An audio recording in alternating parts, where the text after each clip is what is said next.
Hey guys, I've got another game on chess.com for us to go ahead and take a look at. You can see I'm about a 1200 elo.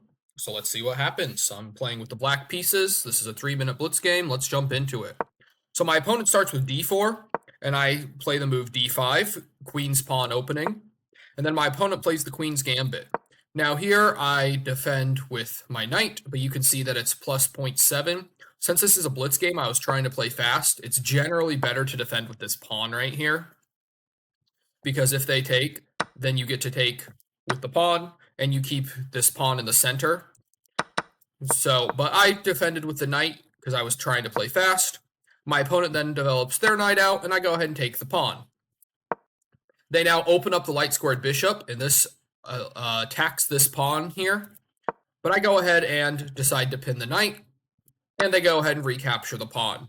So this was the queen's gambit accepted because I ended up accepting this c pawn over here, and this is where the book moves end.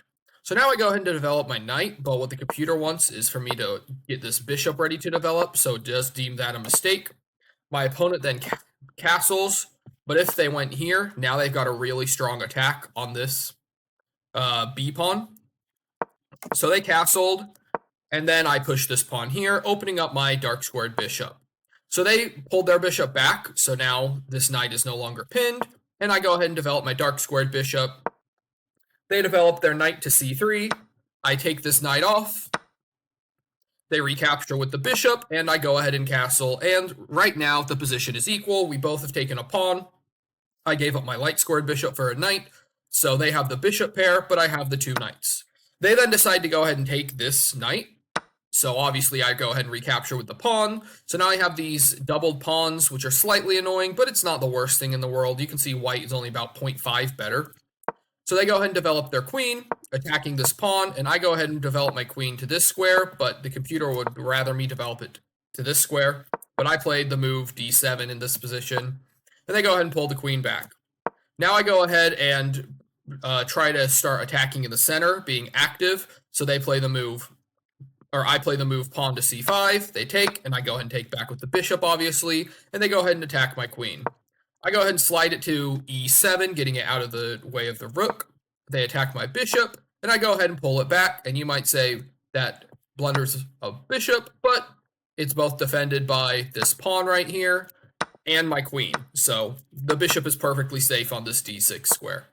They go ahead and play the move b3, creating a small pawn chain here and looking to fianchetto this bishop on b2. And I go ahead and swing my rook over, getting ready to move anywhere I move my bishop, it will create an attack on their rook. So they do fianchetto their bishop, and this is where I make a bit of an inaccuracy. I should have gone ahead and played the move h6, so that way their bishop could never land on this g5 square.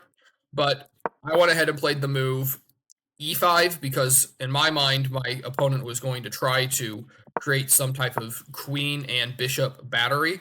So if I moved my knight, and let's just say after some other move, and then I move this right here, they would be able to, if my knight wasn't here, they would have lots of pressure here. So if, let's say I don't know, they move back, and then I forget how to play chess like this, then they could checkmate me. I was afraid of this. So I go ahead and play the move e5. It's defended by both the queen and the bishop, so they can't take it. Now I attack this rook because what I'm assuming they're wanting to do is double up their rook, so I attack it. They play the move rook to d3, and this is where I go ahead and push the pawn once again, and they go ahead and trade the rooks. So obviously I take back with my other rook here, and now they develop their rook to d1, and so I go ahead and trade the rooks off here, and now I decide I'm going to play the move h6 to create this Luft for my king, so that way if this queen were to ever get back on the back rank, obviously in this instance I would take, it's not just checkmate right there. So I played the move h6, so that way my king's got this escape square, and my opponent decides to take this knight with the bishop, but that's a bit of an inaccuracy. Obviously, I take with the queen, because if I take with the pawn right here, then that opens up a lot of issues for me in the future, because now my king is a bit more exposed. So I take with the pawn, and what I was expecting my opponent to do was to create some sort of loot for their king as well. That way, in case I attack it, it can go ahead and move. But what my opponent did was they played the move queen to, c2. I'm assuming they were looking to attack this pawn right here and start creating some passed pawns. But unfortunately for them, this loses on the spot to this move, queen to a1. And you can see my opponent resigned because since their king doesn't have an escape square here, it's completely trapped on the back rank. And so their only option is to block with the queen. And no matter where they block it, my queen takes it and it's checkmate. Say they did it on b1, it's checkmate. c1, exact same idea. My queen takes it, it's checkmate. And d1, exact same idea. So it's important to give your king some escape squares sometimes, especially when you've got such mobile pieces such as queens and rooks that can slide all over.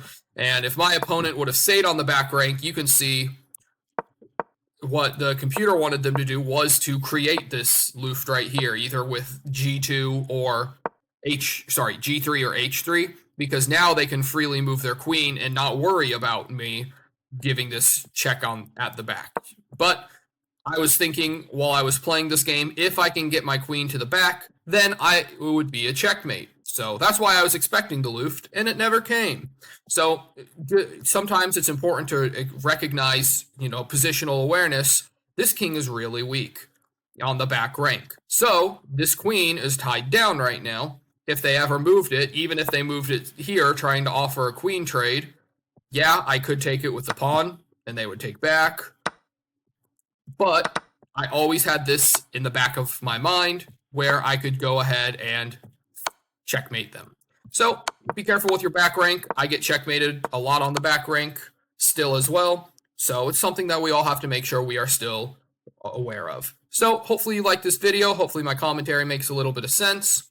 Hopefully what's going through my head is making sense as well. If you like the video, make sure to leave a like, make sure to check out some other video explanations, and make sure to subscribe for more. And I hope you have a great day.